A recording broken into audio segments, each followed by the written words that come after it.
Karachi university affiliated colleges के law students, अगर आप इजी नोट्स बाय करना चाहते हैं तो अभी व्हाट्सएप से बाय करें। Classification of law introduction. Law is a system of rules made by the government to keep peace, protect people, maintain order in society. इधर ये बताया गया है कि लॉ को इसलिए बनाया गया और बनाया किसने? गवर्नमेंट ने। क्यों बनाया? ताकि हमारी सोसाइटी में, माशरे में एक सुकून बना रहे, इंसान प्रोटेक्टेड रहें, सेफ़ रहें और एक सुकून और एक ट्रस्ट जो है हमारी सोसाइटी में बरकरार रहे। लॉ के होने से इंसानों को क्या फ़ायदे मिलते हैं कि इंसानों को राइट्स एंड ड्यूटीज़ मिलती हैं लॉ के अकॉर्डिंग। लॉ हर इंसान पे राइट्स और ड्यूटीज़ दोनों लगा देता है। इसी तरह से लॉ में हर चीज़ डिवाइडेड होती है। यहाँ पे लिखा है कि law is divided into different types so that different legal matters can be handled properly. कि लॉ में बहुत चीज़ें डिफरेंट तरह की बनाई गई हैं ताकि हर मामलात ज़िंदगी के आसानी से हैंडल हो सकें। इस डिवीजन को हम कहते हैं क्लासिफिकेशन ऑफ लॉ। फिर आगे आता है हमारे पास मेन क्लासिफिकेशंस ऑफ लॉ। सबसे पहले नंबर पर आएगी पब्लिक लॉज। ये पब्लिक लॉज किन के लिए बनाए गए? इसमें बताना है कि ये जो पब्लिक लॉज हैं ये गवर्नमेंट के लिए बनाए गए ताकि गवर्नमेंट इस तरह से एक्शन ले कि जो आम इंसान है उनको नुकसान ना पहुंचे। तो बेसिकली ये जो पब्लिक लॉज हैं इनमें आपको मिलेंगे constitutional law, administrative law, criminal law और टैक्स लॉज। ये जितने भी लॉज पड़े ये गवर्नमेंट के लिए बनाए गए ताकि गवर्नमेंट को कंट्रोल में रखा जा सके, कि गवर्नमेंट को ये सिखाया जाए कि उन्होंने अपने फंक्शंस कैसे परफॉर्म करने हैं। फिर आता है हमारे पास इंपॉर्टेंस में ये बताया जाएगा कि ये पब्लिक लॉज क्यों बनाए गए हैं। ये पब्लिक लॉज इसलिए बनाए गए हैं ताकि आम इंसानों के या आम सिटीजन जो रह रहे हैं उनके राइट्स प्रोटेक्टेड रहें, क्योंकि गवर्नमेंट को इंस्ट्रक्शन नहीं दी जाएगी तो फिर वो अपनी पावर्स को मिसयूज़ करेगी। इसीलिए गवर्नमेंट को ये लॉज बना के, जो भी कॉन्स्टिट्यूशन लॉ, एडमिनिस्ट्रेटिव लॉ, ये लॉ इसलिए बना के दिए ताकि गवर्नमेंट कंट्रोल में रहे, अपने पावर्स को मिसयूज़ ना करे। और इसके ये फ़ायदा होता है कि लॉ मेंटेन रहता है, लोग इसको फॉलो करते हैं तो सुकून रहता है, अमन रहता है सोसाइटी में। फिर आते हैं प्राइवेट लॉज। ये प्राइवेट लॉज आम इंसानों के लिए बनाए गए और बिज़नेस ओनर्स के लिए बनाए गए, या फिर प्राइवेट कंपनीज़ जो कंपनीज़ और बिज़नेस रन करें उन लोगों के लिए ये प्राइवेट लॉज बनाए गए। इन लॉज में क्या क्या चीज़ें शामिल है? इसमें आपको कॉन्ट्रैक्ट लॉ मिलेगा, family law, property law, law of torts, ये सारे लॉज इसके अंदर शामिल हैं। इसकी क्या इंपॉर्टेंस है वो देखते हैं। इंपॉर्टेंस इसकी ये है कि आम इंसानों के राइट्स को ये प्रोटेक्शन देता है। उसके अलावा आम लोगों के बीच कोई लड़ाई लग जाए तो वो लड़ाइयाँ भी इन्हीं लॉ से, यानी कि इन कॉन्ट्रैक्ट एंड प्रॉपर्टी वगैरह के लॉ से ही आम इंसानों के राइट्स और मसले को हल किया जा सकता है। फिर आगे आता है provides compensation for losses. Compensation का मतलब है कि किसी बंदे का अगर नुकसान हो जाए तो वो नुकसान भरा जा सकता है, कि अगर किसी की गाड़ी को टक्कर मार दी किसी ने तो पैसे दिलवाए जाएंगे उस बंदे से जिसने टक्कर मारी। तो इस तरह से कंपनसेट किया जाता है। कंपनसेट मीन्स कोई हल निकाल के उस बंदे को आसानी मिलती है। तो ये सारी चीज़ें आती हैं प्राइवेट लॉज में। अब आ जाता है हमारे पास नेशनल लॉ। नेशनल लॉ को हम म्युनिसिपल लॉज भी कहते हैं। ये नेशनल लॉ को म्युनिसिपल लॉ क्यों कहते हैं? क्योंकि ये लॉज बेसिकली पूरे पाकिस्तान के लिए बनाए गए होते हैं। यानी कि ये ऐसे लॉज हैं जो सिर्फ़ और सिर्फ हमारे अपने ही कंट्री पे अप्लाई होते हैं, कंट्री से बाहर नहीं अप्लाई होते। यानी कि ये ऐसे लॉज हैं जो यूके, अमेरिका या दूसरे मुल्कों में अप्लाई नहीं हो सकते, इसलिए इनको हम कहते हैं नेशनल या म्युनिसिपल लॉज। ये जो नेशनल और म्युनिसिपल लॉज हैं ये अप्लाई उस कंट्री के अंदर ही होते हैं। उसके अलावा जो सिटीज़न उस कंट्री में रह रहे हैं या जो इदारे बने हुए हैं यहाँ पे, जो बिज़नेस ओनर्स हैं, उन सब पे ये नेशनल लॉ या म्युनिसिपल लॉ अप्लाई होता है। इसमें कौन से लॉज बनाए जाते हैं? इसमें होते हैं civil law, criminal law, traffic law, ये सारे नेशनल लॉ या म्युनिसिपल लॉ होते हैं।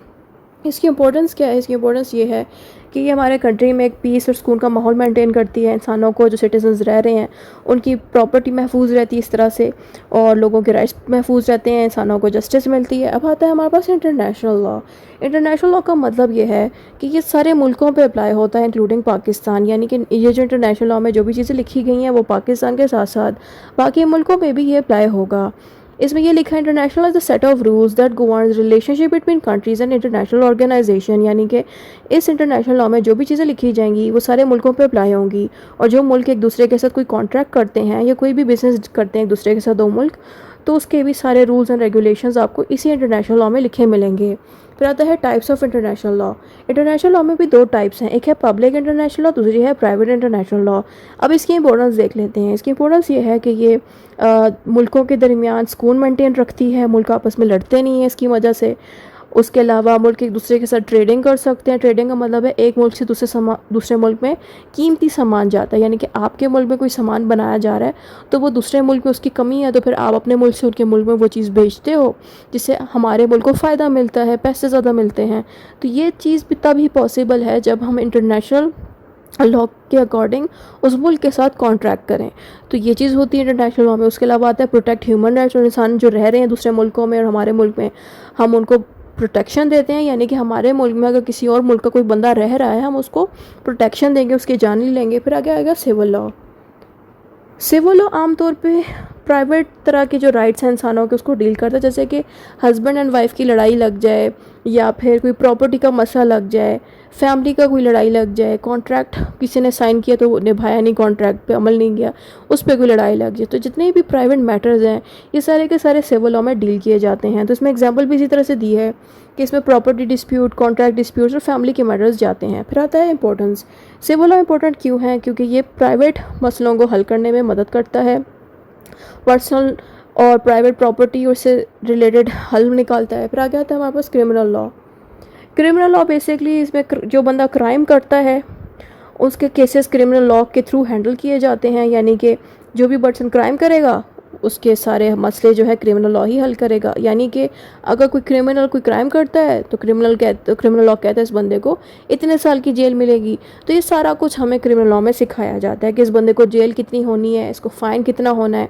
तो ये सारा कुछ क्रिमिनल लॉ में पहले से ही डिसाइड होता है कि अगर इसने ये क्राइम कमिट किया तो उसको ये सज़ा मिलनी है। अब इसकी एग्जांपल देख लेते हैं।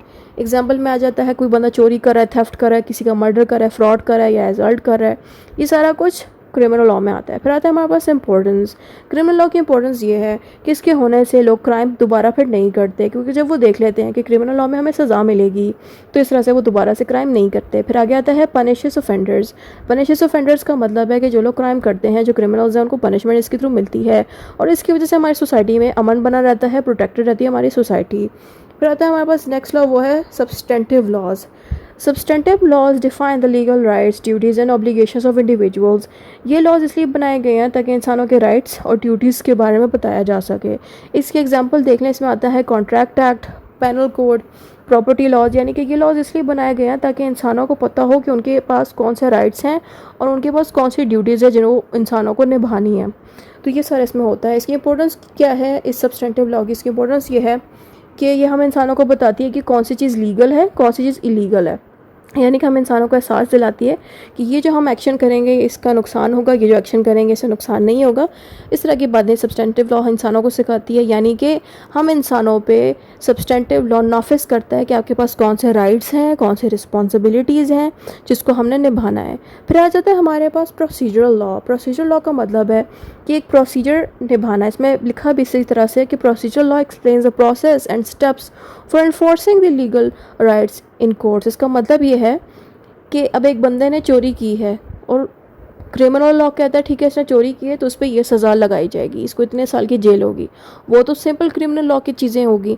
लेकिन अगर हम प्रोसीजर की बात करें तो इस पर्सन को पहले हम कोर्ट लेके जाएंगे, फिर कोर्ट फैसला सुनाएगी, फिर उसके बाद 3-4 दिन हमने वेट करना है, दोबारा से उस बंदे को कोर्ट लेके जाना है, फिर एक डिसीजन लिया जाएगा। यानी कि एक पूरा प्रोसीजर यहाँ पे एक्सप्लेन किया जाता है कोर्ट का। इसी को कहते हैं प्रोसीजरल लॉ। यानी कि कोर्ट के अंदर केस स्टार्ट कैसे होता है, केस का डिसीजन कैसे दिया जाता है, ये सारा कुछ होता है प्रोसीजरल लॉ। इसमें एग्जाम्पल्स में ये बताया गया है कि रूल्स क्या हैं कोर्ट के प्रोसीजर के और एविडेंसेस कैसे आपने लेके आने हैं कोर्ट में। फिर आता है सिविल एंड क्रिमिनल प्रोसीजर्स अलग से बनाए गए हैं। यानी कि पाकिस्तान के अंदर सिविल केसेस को डील करने के लिए सिविल प्रोसीजर कोर्ट की हमें ज़रूरत पड़ती है, जिसमें ये बताया जाता है कि आप कोर्ट में सिविल केसेस को कैसे स्टार्ट करते हो, एंटर कैसे करते हो केस को, केस पर डिसीजन जब आ जाए तो आगे अपील आप सीनियर कोर्ट में कैसे भेज सकते हो, ये सारा होता है प्रोसीजरल। फिर आता है इम्पोर्टेंस। इसकी इम्पोर्टेंस ये है कि इससे हमें सही तरीका पता चल जाता है कोर्ट्स का और सारे जो डिसीजन है वो सही से मिलता है। फिर आगे आता है guides courts in legal procedure. Courts को भी काफ़ी फ़ायदा मिलता है इससे, क्योंकि कोर्ट्स को तरीका सिखाता है ये कि आपने किस तरह से डिसीजन देना है। Helps achieve justice. और इससे क्या फ़ायदा होता है कि इंसाफ लोगों को आसानी से मिल सकता है जब प्रोसीजर्स का उनको पता हो। फिर आगे आता है importance of classification of law. इसकी इंपॉर्टेंस ये है कि इसकी मौजूदगी से जो हमारा लीगल सिस्टम है वो बहुत अच्छे से समझ आ सकता है, क्योंकि हमें जब हर चीज़ डिवाइडेडली पता हो ना कि क्रिमिनल लॉ का ये मतलब है, सिविल लॉ का ये मतलब है, फ़लाँ चीज़ का ये मतलब है, तो इस तरह से हम लोग आसानी से लीगल सिस्टम को समझ सकते हैं। फिर आता है it helps courts deal with different types of cases, यानी कि इसकी मदद से जो कोर्ट्स हैं वो बहुत आसानी से हर तरह के डिफरेंट केसेस को आराम से डील कर सकती हैं। फिर आता है it protects the rights of the individual and society, के इंसानों के राइट्स और सोसाइटी के राइट्स को प्रोटेक्ट करता है, जस्टिस लोगों को बड़े आसानी से दे सकता है। और इट हेल्प्स लॉयर्स एंड जजेस अप्लाई द करेक्ट लॉज, और लॉयर्स को और जजेस को ये बहुत हेल्प करता है कि सही लॉ को आपने कैसे अप्लाई करना है केसेस पे। फिर आता है कंक्लूजन, जो भी ऊपर पढ़ा है वो शॉर्ट करके कंक्लूजन में लिखना है।